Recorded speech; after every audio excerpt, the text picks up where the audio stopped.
Friends, మన దేశంలో ఉన్న కొన్ని కోట్ల మంది ప్రజలు middle class and lower middle class లోనే ఉండిపోవడానికి ఒక మెయిన్ రీజన్ వాళ్ళకి సరైన ఫైనాన్షియల్ ప్లానింగ్ లేకపోవడమే.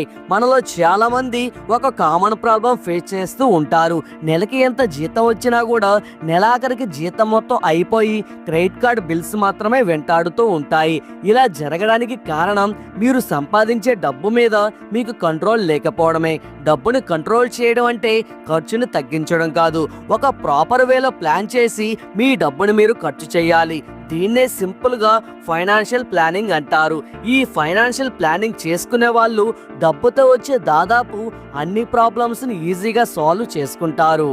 సో మీరు జాబ్ చేస్తున్నా, బిజినెస్ చేస్తున్నా, మీ డబ్బుని ప్రాపర్ గా మేనేజ్ చేయడానికి కావాల్సిన ఒక బెస్ట్ ఫైనాన్షియల్ ప్లాన్ ని ఈజీగా 5 స్టెప్స్ లో ఎక్స్ప్లెయిన్ చేస్తాను. జాగ్రత్తగా వినండి ఫ్రెండ్స్. ఈ వీడియో చాలా ఇంట్రెస్టింగ్ గా ఉండబోతుంది కనుక ఎక్కడా స్కిప్ చేయకుండా చివరి వరకు చూడండి. అలాగే ఈ వీడియోకి మీ సపోర్ట్ గా జస్ట్ ఒక లైక్ చేయండి చాలు. Friends, step 1, check your reality and update your skills. మీరు జాబ్ చేస్తున్నా, బిజినెస్ చేస్తున్నా, ప్రస్తుతం ప్రపంచంలో ఏం జరుగుతుంది, ఎలాంటి చేంజెస్ వస్తున్నాయో తెలుసుకోవడం చాలా ఇంపార్టెంట్. మీకు అర్థం కావడానికి నేను 2 ఎగ్జాంపుల్స్ చెప్తా చూడండి. రీసెంట్ టైమ్స్ లో దాదాపు అన్ని సెక్టార్స్ లో కూడా ఆర్టిఫిషియల్ ఇంటెలిజెన్స్ యొక్క వాడకం బాగా పెరిగింది. మెయిన్ గా ఐటీ సెక్టార్ లో అయితే చాలా మంది జాబ్స్ కూడా రిస్క్ లో పడిపోతున్నాయి. సో ఇలాంటి టైంలో ఏఐ టూల్స్ నేర్చుకొని మీ స్కిల్స్ ని అప్డేట్ చేసుకోవడం చాలా ఇంపార్టెంట్. ఇది జాబ్ చేసే వాళ్ళకి చాలా యూజ్ అవుతుంది. అదే మనం బిజినెస్ పాయింట్ ఆఫ్ వ్యూలో చూస్తే రీసెంట్ టైమ్స్ లో చాలా బిజినెస్ లో ఆన్లైన్ లోనే జరుగుతున్నాయి. సోషల్ మీడియా ప్లాట్ఫామ్ ద్వారా చాలా మంది వాళ్ళ ప్రొడక్ట్స్ అండ్ సర్వీసెస్ ని ప్రమోట్ చేసుకుంటూ అమ్ముకుంటున్నారు. సో ఒకవేళ మీకు బిజినెస్ ఉంటే వెంటనే దాని పేరు మీద సోషల్ మీడియా పేజీని స్టార్ట్ చేసి కస్టమర్స్ ని అట్రాక్ట్ చేయడానికి కంటెంట్ క్రియేట్ చేయడం స్టార్ట్ చేయండి. ఇక్కడ artificial intelligence and online business కోసం నేను 2 ఎగ్జాంపుల్స్ మాత్రమే చెప్పాను. మీరు పనిచేస్తున్న ఫీల్డ్ లో ఎలాంటి చేంజెస్ వస్తున్నాయో మీరు ఒకసారి చెక్ చేసుకొని దానికి తగ్గట్టుగా మీ స్కిల్స్ ని అప్డేట్ చేసుకోండి. ఎందుకంటే ఎవరైతే వాళ్ళు పనిచేస్తున్న సెక్టార్ లో అప్డేట్ గా ఉంటారో వాళ్ళకే ఇప్పుడు ఎక్కువ అవకాశాలు వస్తున్నాయి.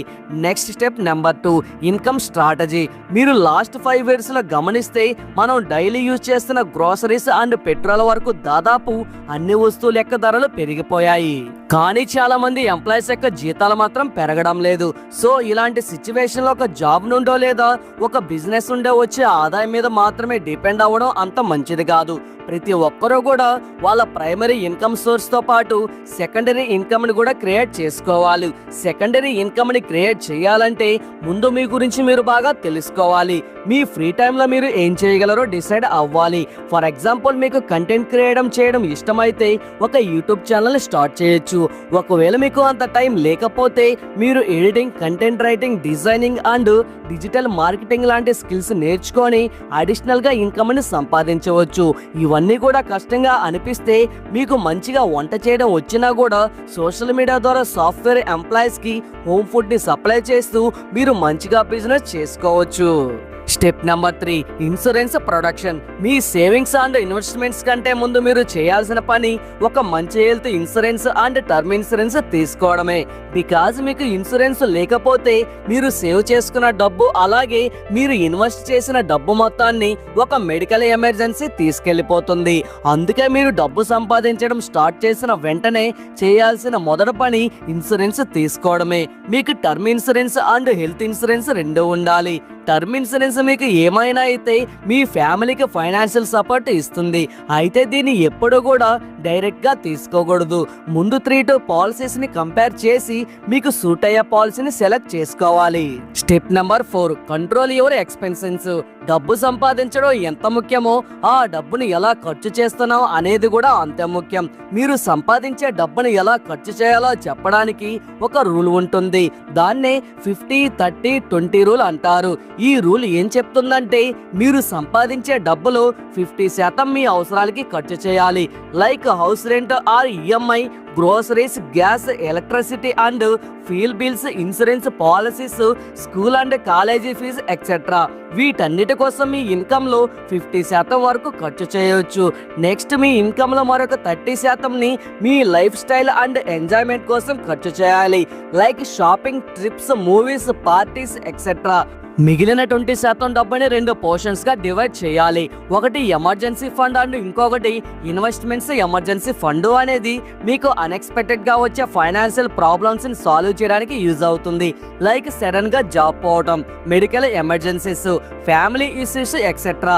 ఎమర్జెన్సీ ఫండ్ ఎంత మెయింటైన్ చేయాలి అనే డౌట్ కూడా చాలా మందికి ఉంటుంది. ఫర్ ఎగ్జాంపుల్, మీకు ప్రతి నెల మీ బేసిక్స్ నీడ్స్ కోసం ఒక 20,000 ఖర్చు అయితే దానికి 6 టైమ్స్ అంటే 1,20,000 మీరు ఎమర్జెన్సీ ఫండ్ గా మెయింటైన్ చేయాలి. ఈ ఫండ్ ఏర్పడే వరకు మీరు సేవ్ చేస్తున్న 20% డబ్బులో మాక్సిమం పోర్షన్ దీనికి అలొకేట్ చేయాలి. వన్స్ మీకు కావాల్సిన ఎమర్జెన్సీ ఫండ్ ఏర్పడిన తర్వాత నెక్స్ట్ మంత్ నుండి మీ ఇన్కమ్ లో 20% డబ్బుని మీ ఫ్యూచర్ కోసం ఇన్వెస్ట్ చేయాలి. Step number 4, debt management. అంటే మీరు చేసిన అప్పులన్నీ ఎలా మేనేజ్ చేయాలో ఇక్కడ చూద్దాం. ఫస్ట్ మీ లోన్స్ ని 2 టైప్స్ గా డివైడ్ చేయాలి. ఒకటి గుడ్ లోన్, ఇంకొకటి బ్యాడ్ లోన్. గుడ్ లోన్ అంటే మీ ఫ్యూచర్ కోసమో లేదా మీ గ్రోత్ కోసమో తీసుకున్న loans, like home loan and education loan.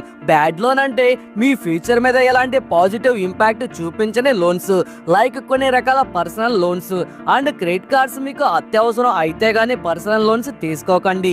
General గా పర్సనల్ లోన్స్ యొక్క ఇంట్రెస్ట్ రేట్ కాస్త ఎక్కువగా ఉంటుంది, అందుకే వీలైనంత త్వరగా వీటిని క్లోజ్ చేసుకోవాలి. సిబిల్ స్కోర్ లేని కొంతమంది వ్యక్తులు బ్యాంక్ లోన్స్ ఇవ్వడం లేదని చెప్పి ఆన్లైన్ యాప్స్ లో లోన్ తీసుకుంటారు. నిజానికి అది చాలా ప్రమాదకరం. ఫాస్ట్ గా డబ్బులు వస్తున్నాయని చెప్పి వాటి జోలికి వెళ్తే మీ నుండి ఎక్కువ ఇంట్రెస్ట్ చార్జ్ చేయడం మాత్రమే కాదు, రీపేమెంట్ కోసం మిమ్మల్ని టార్చర్ చేసే ఛాన్స్ కూడా ఉంది. Next, credit cards. ఇది డబుల్ ఎడ్జెస్ స్వాడ్ లాంటిది. వీటిని ప్రాపర్ గా యూజ్ చేస్తే ఎంత బెనిఫిట్ ఉంటుందో, మిస్యూజ్ చేస్తే అంతే ఫైనాన్షియల్ డిజాస్టర్స్ కి దారితీస్తాయి. ఎందుకంటే క్రెడిట్ కార్డ్స్ మీద బ్యాంక్స్ వేసే ఇంట్రెస్ట్ రేట్స్ సంవత్సరానికి 35 నుంచి 45% వరకు ఉంటుంది.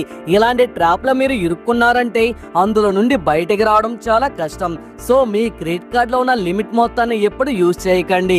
అలా చేయడం వల్ల ఒకవైపు మీ సిబిల్ స్కోర్ ఎఫెక్ట్ అవుతుంది, మరోవైపు మిమ్మల్ని ఫైనాన్షియల్ ట్రబుల్స్ లోకి నెట్టేస్తుంది. అర్థమైందా? Step number 5, mistake to avoid. Mistake number 1, life style inflation.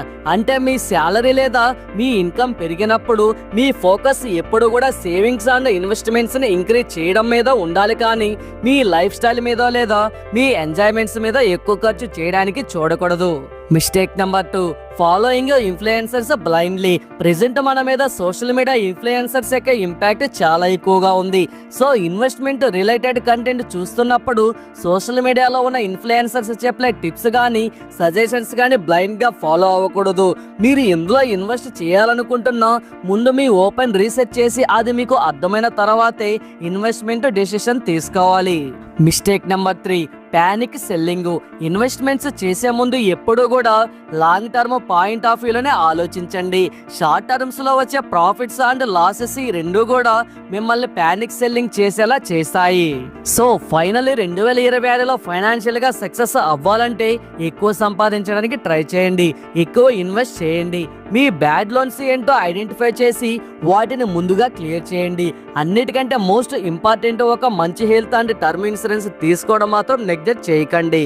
So ఇది ఫ్రెండ్స్ ఇవాల్టి వీడియో. చూశారు కదా, ఈ వీడియో మీకు నచ్చినట్లయితే లైక్ చేయండి, షేర్ చేయండి, అలాగే కామెంట్ కూడా చేయండి. మన ఛానల్ ని ఫస్ట్ టైం చూస్తున్నట్లయితే ఈ ఛానల్ కి ఇప్పుడే సబ్స్క్రైబ్ చేసుకొని పక్కనే ఉన్నటువంటి బెల్ ఐకాన్ క్లిక్ చేసి యాక్టివేషన్ చేసుకోండి. నెక్స్ట్ వీడియోలో మళ్ళీ కలుసుకుందాం. జై హింద్ అండ్ జై భారత్.